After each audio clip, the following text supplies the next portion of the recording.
இவர் யாருன்னு தெரியுமா? 1952ல மதுரையில பிறக்கிறாரு. அப்போ அவர் பேரு விஜயராஜ். உண்மையிலேயே ஒருத்தர் இருக்கும்போது அவரோட அருமை தெரியாது. அவர் இல்லாத போதுதான் அவரோட அருமை தெரியும். இதுக்கு பெஸ்ட் எக்ஸாம்பிளா இவரை சொல்லலாம்.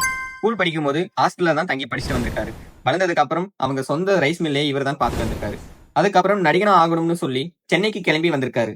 என்னதான் வசதியான குடும்பத்திலிருந்து வந்திருந்தாலும் சினிமா வாய்ப்புக்கு தேட கஷ்டத்தை தான் கொடுத்திருக்கு.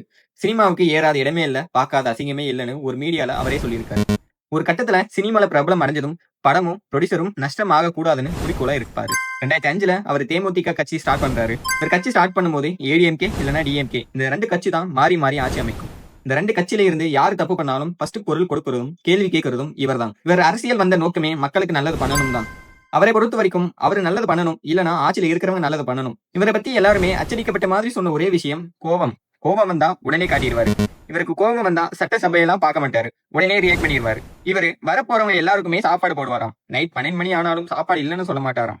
தன் கூட இருக்கிறவங்க நல்லா சாப்பிடறாங்களான்னு கவனிக்கிறாருல, அதுக்கெல்லாம் என்ன பேர் சொல்றதுனே தெரியல. ஆனா நம்ம தமிழ்நாட்டு மக்கள் இப்படிப்பட்ட ஒரு மனுஷனே தோக்கடிச்சிட்டாங்க.